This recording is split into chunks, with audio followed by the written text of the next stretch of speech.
नमस्कार विद्यार्थियों, आपके अपने YouTube चैनल आरपी कटारिया पर एक बार फिर से आपका हार्दिक अभिनंदन और स्वागत। आज इस वीडियो में हम चैप्टर नंबर 4 के बारे में बात करेंगे कि चैप्टर नंबर 4 से जो बोर्ड एग्ज़ाम होने वाली है उस बोर्ड एग्ज़ाम में कौन कौन से क्वेश्चन आएंगे, कितने क्वेश्चंस होंगे, किस टाइप से उन क्वेश्चंस को हम समझे कि अपने को 100% अंक प्राप्त हो जाए। इसके लिए हमारा प्रयास जारी है और आप लोगों के बीच में हम इस प्रयास को लगातार आगे बढ़ा रहे हैं। लेकिन आप लोगों से भी रिक्वेस्ट है कि अभी तक जो हमारे चैनल पर नए व्यूअर्स हैं या अभी तक जिन लोगों ने हमारे चैनल को अभी तक सब्सक्राइब नहीं किया है तो सब्सक्राइब कर लें, साथ ही बेल आइकन वाले बटन का ज़रूर प्रेस करें ताकि आने वाला हर एक वीडियो का नोटिफिकेशन है वो आप लोगों तक पहुंच पाए। आप लोगों के सपोर्ट से हम लोग आगे बढ़ पा रहे हैं और जिसका जितना 100% हम आपको दे पाएंगे वो देने का प्रयास करेंगे। तो चैप्टर नंबर जो 4 है वह है द्विघात समीकरण। इसके बारे में हम इस वीडियो में विस्तार से बात करेंगे, लेकिन पहले मैं आपको बता देता हूं कि जो आपकी बोर्ड एग्ज़ाम 2022 है उस बोर्ड एग्ज़ाम 2022 में जो क्वेश्चंस आएंगे वो कितने होंगे उनकी बात यहाँ पर की जा रही है। बोर्ड एग्ज़ाम 2022 तो 22 में जो एग्ज़ाम होगी उसमें इस चैप्टर से 4 क्वेश्चन आएंगे और संयोग देखिए चैप्टर नंबर 4 है और इससे क्वेश्चंस भी 4 ही आ रहे हैं। 4 का चैप्टर है, 4 ही प्रश्न आएंगे।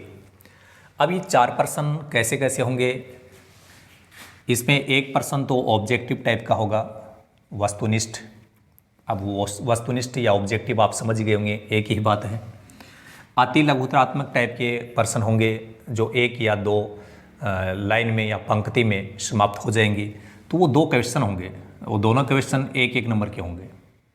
और एक लघुत्रात्मक टाइप का प्रश्न होगा जिसमें किसी द्विघात समीकरण को हम लोगों को हल करना होगा या उसके मूलों की प्रकृति बतानी होगी, तो ये 2 नंबर का क्वेश्चन होगा। तो आप देख रहे हैं यहाँ पर कि एक क्वेश्चन ऑब्जेक्टिव टाइप का 1 नंबर का है, ये 2 क्वेश्चन है अति लघुत्रात्मक टाइप के जो कि 1-1 नंबर के हैं, और एक क्वेश्चन है 1 नंबर लघुत्रात्मक टाइप का एक प्रश्न है जो 2 अंक का होगा।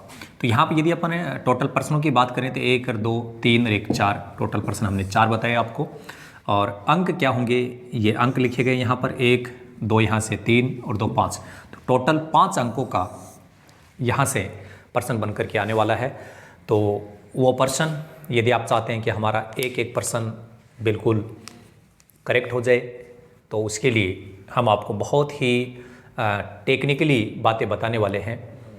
और जो क्वेश्चंस आएंगे मैं आपको बता देता हूं कि बहुत ही सिंपल क्वेश्चंस इस बोर्ड एग्ज़ाम में आने वाले हैं और उनके बारे में मैं यहाँ इस वीडियो में बताऊंगा। यदि आपने वीडियो स्टार्ट से लेकर के एंड तक देख लिया है तो ये मान लीजिए आप लोगों को इस चैप्टर से कोई भी क्वेश्चन बाहर से नहीं मिलेगा। सब के सब क्वेश्चन इसी वीडियो के माध्यम से जो हम बताएंगे वहाँ से आपको मिल जाएंगे।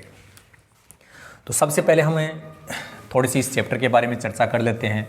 द्विघात समीकरण का मतलब आप समझ गए होंगे कि ऐसा समीकरण जिसमें चर की घात या चर की अधिकतम घात 2 हो। द्विव का मतलब 2 होता है, घात का मतलब घात होता है, आप सब जानते ही हैं। तो ऐसा समीकरण जिसमें चर की अधिकतम घात या उच्चतम घात 2 हो वो द्विघात समीकरण होता है। यहाँ से एक प्रश्न ये बन सकता है व्यापक रूप या मानक रूप, जिसको इंग्लिश में बोलते हैं स्टैंडर्ड फॉर्म। तो किसी द्विघात समीकरण का जो व्यापक रूप होता है वो होता है ax² + bx + c = 0, जहाँ पर a, b और जो c है वो वास्तविक संख्याएं हैं, वास्तविक संख्या है, और यहाँ पर अक्ष है वो चर के रूप में काम आ रहा है। तो ax² + bx + c = 0 द्विघात समीकरण का व्यापक रूप होता है, मानक रूप होता है। आपने चैप्टर नंबर 2 में देखा होगा समीकरण और जो बहुपद है उसको समझने के लिए ज़्यादा डिफरेंस नहीं होता, थोड़ा ही डिफरेंस होता है। उसमें बराबर में जीरो नहीं आ रहा था द्विघात बहुपद में। तो ये यदि बराबर जीरो अपन काम में नहीं लें तो ax² plus bx plus c है वो किसका व्यापक रूप हो गया, मानक रूप हो गया, द्विघात बहुपद का। लेकिन जैसे ही इसके बराबर में हमने जीरो लिख दिया तो ये द्विघात समीकरण का व्यापक रूप बन जाएगा। इसको आप जरूर याद रखें। इससे रिलेटेड ऑब्जेक्टिव टाइप का क्वेश्चन बन सकता है या लघुत्रात्मक टाइप के जो अति लघुत्रात्मक टाइप के जो प्रश्न आ रहे हैं, एक नंबर के 2 प्रश्न, वहाँ पर भी ये प्रश्न आपको मिल सकता है।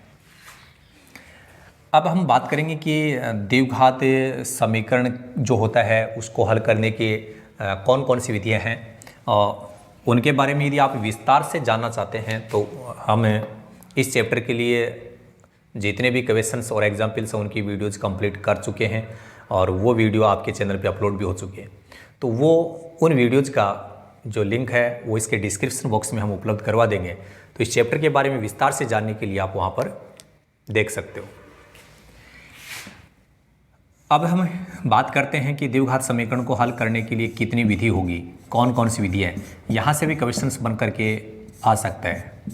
तो यहाँ द्विघात समीकरण को हल करने के लिए 3 विधियाँ हैं। कितनी विधियाँ हैं? 3। कौन कौन सी है वो आप समझेंगे। पहली विधि है गुणनखंड विधि। गुणनखंड विधि, तो गुणनखंड के माध्यम से हम द्विघात समीकरण को हल कर सकते हैं। तो पहली विधि हो गई गुणनखंड विधि। एक विधि होती है पूर्ण वर्ग विधि। पूर्ण वर्ग विधि। और तीसरे नंबर की विधि होती है जिसमें एक सूत्र प्रयोग में लिया जाता है, द्विघाती सूत्र। द्विघाती सूत्र जिसको धराचार्य सूत्र भी कहा जाता है। धराचार्य सूत्र या श्रीधराचार्य सूत्र एक ही बात है। तो द्विघात समीकरण को हल करने के लिए टोटल 3 विधियां हैं, गुणनखंड विधि, पूर्ण वर्ग विधि, द्विघाती सूत्र। तो यहाँ से भी प्रश्न बन कर के आ सकता है कि किसी द्विघात समीकरण को हल करने के लिए कुल कितनी विधियां हैं, कितने तरीके से उस द्विघात समीकरण को हल किया जा सकता है। तो उसका जवाब होगा 3। कौन कौन सी है? गुणनखंड विधि, पूर्ण वर्ग विधि, द्विघाती सूत्र। अब यहाँ पर इसके अलावा हम थोड़ी सी बातचीत ये कर लेते हैं कि गुणनखंड विधि से हल करने के लिए हम लोगों को क्या करना होता है। जैसे मान लीजिए कोई समीकरण आपको दिया गया, x² प्लस 7x प्लस 10 बराबर 0। तो इसमें यदि अपन गुणनखंड विधि से इसको हल करना चाहते हैं तो उसके लिए क्या होता है कि ये जो बीच वाला पद आ रहा है जिसमें x की पावर 1 आ रही है, चर की पावर 1 आ रही है, उस पद के अपने को गुणनखंड करने होते हैं। और वो गुणनखंड कैसे होंगे, किस टाइप से होंगे, उनके बारे में हम आगे बात करेंगे। और यदि उससे पहले आप जानना चाहते हैं तो इसके वीडियोज़ हैं, उन वीडियोज़ के माध्यम से आप अपने अपने यूट्यूब चैनल RP कटारिया पर जा कर के देख सकते हो। तो इसके अलावा जो पूर्ण वर्ग विधि है, इस विधि में ध्यान रखना पड़ेगा अपने को कि x² का जो गुणांक है वो यहाँ समीकरण में तो कितना भी दिया जा सकता है, लेकिन जब पूर्ण वर्ग विधि से हम उस प्रश्न को हल करेंगे तो x² का गुणांक हम लोगों को 1 बनाना होगा। 1 है तो अच्छी बात है और नहीं है तो हम बना लेंगे। कैसे बनाया जाता है इसकी बात भी आगे की जाएगी। द्विघाती सूत्र या श्रीधराचार्य सूत्र ये कब काम में लिया जाता है? हमने आपको बता दिया कि यहाँ पर व्यापक रूप होता है वो ax² plus bx plus c होता है। ये हमने इसलिए बताया ताकि आपको ये पता चल जाए कि a b c क्या होता है। x² की गुणा में जो संख्या आती है उसको a माना जाता है, x के गुणा में जो आएगा वो b होगा और अचर पद जो यहाँ पर आ रहा है वो c होगा।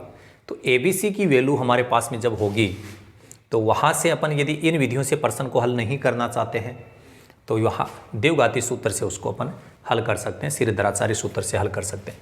तो यदि आपका समीकरण है उस समीकरण में चर x आ रहा है तो धराचार्य सूत्र है वो इस प्रकार से लिखा जाएगा।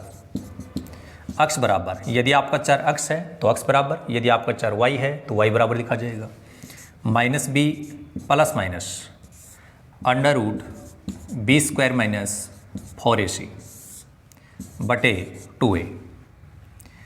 तो इस फॉर्मूले के अंदर हम लोगों को ABC का मान रखना होगा और फिर उसको आगे सोल्व करना होगा। ABC का मान अपने को दिए गए समीकरण से पता चल जाएगा। जैसे यहाँ अक्ष स्क्वायर की गुणा में जो भी आ रहा है वो A का मान है, तो यहाँ A की वैल्यू 1 हो गई। ये जो 7 आपको दिखाई दे रहा है ये B का मान है, ये A का मान था। यहाँ जो भी बच गया है वो पूरा का पूरा C है। तो ये वैल्यू पर्सन में समीकरण से हमें पता चलेगी और फिर उसके बाद यहाँ पर मान रख करके अपन उसको हल कर सकते हैं। ये मुख्य बात थी। इसके अलावा एक प्रश्न बन सकता है कि कोई भी द्विघात समीकरण देकर के हमसे पूछा जा सकता है कि इसके मूलों का अस्तित्व होगा या नहीं होगा। अस्तित्व का मतलब है क्या इसके मूल ज्ञात किए जा सकते हैं क्या। तो मूलों के अस्तित्व के लिए हम लोगों को क्या करना होगा ये भी आप थोड़ा समझ लीजिएगा। पहले तो थोड़ा ये समझ लेते हैं कि मूल जो मैं बार बार ये शब्द काम में ले रहा हूँ, मूल क्या चीज़ है। तो यदि किसी द्विघात समीकरण में चर अक्ष है तो अपने को अक्ष की 2 वैल्यू प्राप्त होनी चाहिए, क्योंकि वो द्विघात समीकरण है। द्विघात है तो उसके 2 मूल होंगे। कितने मूल होंगे? 2 मूल। यदि अपन मूल कहें, चाहे हम शून्य का कहें और चाहे अपन हल कहें, एक ही बात है। तो यदि अपने को प्रश्न में कहीं पूछा जाए कि मूलों का अस्तित्व है, मूलों का अस्तित्व होगा या नहीं होगा, तो उसके लिए हम लोगों को एक फॉर्मूला यूज लेना पड़ेगा जिसको अपन बोलते हैं विवेचक, जिसका दूसरा नाम है विविक्त कर। विविक्त कर। तो विवेचक या विविक्त कर का एक फॉर्मूला होता है जिसका पैटर्न ये होता है b² - 4ac। ये आपका जो फॉर्मूला हमने लिखा है ये विवेचक का फॉर्मूला है। ABC क्या है? ABC तो वही है जो आपके द्विघात समीकरण में अक्ष स्क्वायर की गुणा में जो आएगा वो A हो जाएगा, अक्ष की गुणा में आएगा वो B हो जाएगा, बाकी जो बच गया वो C हो गया। तो ABC तो वही है।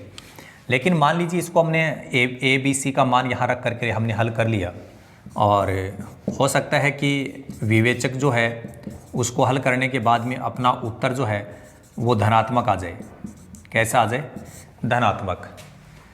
तो मूलों का अस्तित्व होगा।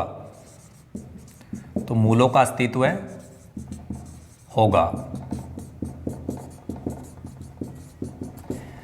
अब जरूरी नहीं है कि अपने विवेचक का मान धनात्मक ही आए, हो सकता है अपने विवेचक का मान 0 भी आ सकता है। तो यदि अपने विवेचक का मान 0 आ जाता है, विवेचक का मतलब इस फॉर्मूले को सोल्व करने के बाद, तो धनात्मक यदि आएगा तो भी मूलों का अस्तित्व होगा, और यदि आपकी विवेचक का उत्तर 0 आ गया तो भी मूलों का अस्तित्व होगा।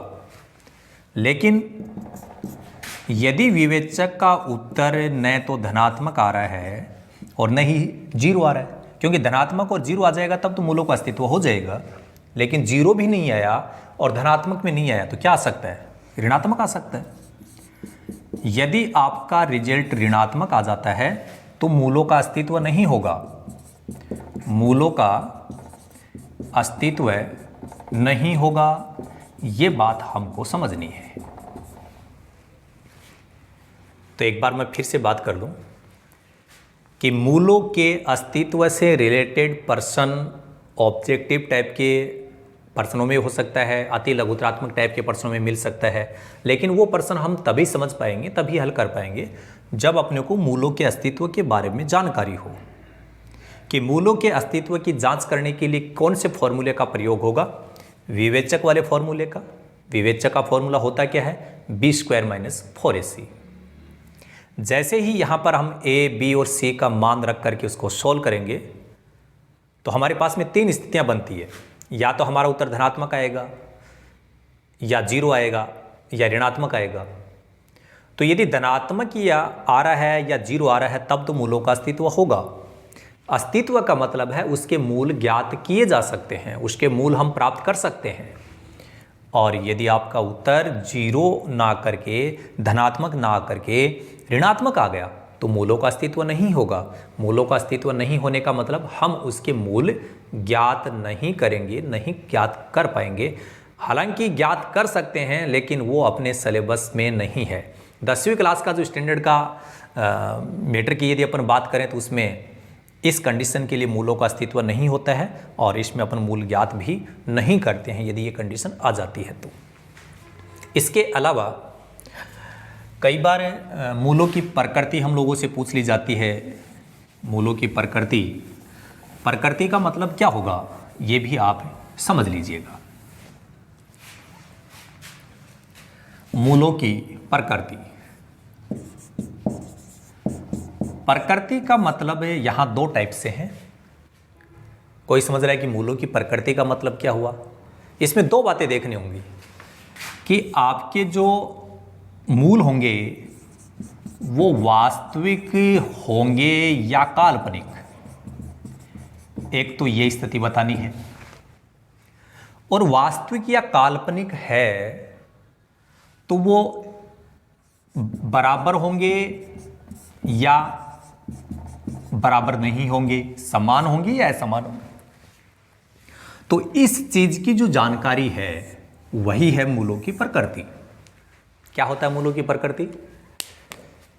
मान लीजिए किसी द्विघात समीकरण के दो मूल हमें मिलते हैं, लेकिन वो दो मूल कैसे हो सकते हैं? या तो वो वास्तविक होंगे और वास्तविक नहीं होंगे तो वो काल्पनिक होंगे। तो एक तो इसकी जानकारी, साथ साथ में दोनों मूल समान होंगे, समान का मतलब बराबर होंगे या असमान होंगे, बराबर नहीं होंगे। तो इस चीज की जानकारी है वो मूलों की प्रकृति। मूलों की प्रकृति जांच करने के लिए भी हम विवेचक के फॉर्मूलों का प्रयोग करेंगे। जैसा कि अभी जस्ट हमने थोड़ी देर पहले बात की थी, मूलों के अस्तित्व की जांच होती है, उसके लिए भी इसी फॉर्मूले का प्रयोग किया जाता है। कंडीशन मैंने अभी बताई आपको, और प्रकृति के लिए भी इसी फॉर्मूले का प्रयोग किया जाएगा। अब तीन कंडीशन होंगी कि आपका जो विवेचक है इसका उत्तर धनात्मक आ सकता है, धनात्मक, या इसका उत्तर 0 आ सकता है विवेचक का, या तीसरी कंडीशन विवेचक का उत्तर ऋणात्मक आ सकता है। तो जब आपका विवेचक को हल करने के बाद में उत्तर धनात्मक आ जाए तो आपके जो मूल होंगे वो वास्तविक होंगे, वास्तविक होंगे और साथ साथ में असमान होंगे। असमान का मतलब दोनों मूल अलग अलग होंगे, एक जैसे नहीं होंगे। अब असमान बोल दो चाहे अलग अलग बोल दो, एक ही बात है। और यदि आपका विवेचक का मान 0 आ जाए तो मूल होंगे तो वास्तविक है, मूल होंगे तो वास्तविक है, लेकिन वो असमान नहीं होंगे, अलग अलग नहीं होंगे। कैसे होंगे? समान, एक जैसे, दोनों मूल एक जैसे होंगे। फिर सुन लीजिए, विवेचक का मान धनात्मक आया तो भी वास्तविक, 0 आया तो भी वास्तविक, लेकिन धनात्मक में दोनों मूल अलग अलग होंगे और 0 आने पर समान होंगे। तो इसको सीधा याद करो कि धनात्मक आने पर मूल वास्तविक होंगे, अलग अलग होंगे। 0 आ जाएगा तो मूल वास्तविक तो होंगे लेकिन अलग अलग नहीं होकर के बराबर होंगे। लेकिन जैसे ही विवेचक का मान ऋणात्मक आ जाता है, इस स्थिति में मूल वास्तविक नहीं होंगे। कैसे होंगे? काल्पनिक होंगे। तो वास्तविक नहीं होंगे, चाहे तो हम ऐसे समझ लें या यूं बोल दें कि काल्पनिक होंगे, एक ही तो बात है।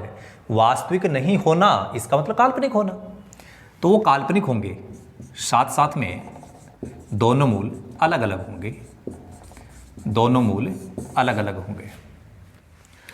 तो इस वीडियो में हमने जितनी बातों के बारे में जानकारी आप लोगों को दी है, यदि आप लोग मेरे द्वारा बताए गए इस वीडियो में हर एक बात को ध्यान से सुनोगे, समझोगे और इसको माइंड में सेट करोगे, तो इस चैप्टर से रिलेटेड किसी भी टाइप का प्रश्न जो आएगा वहाँ पर हम लोगों को सॉल्यूशन प्राप्त करने के लिए किसी भी प्रकार की प्रॉब्लम नहीं आएगी।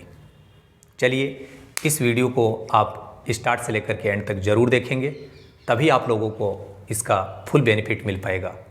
और यदि आप चाहते हैं कि हम वीडियो ना देखें और हमें पूरा बेनिफिट मिले, ऐसा संभव नहीं है।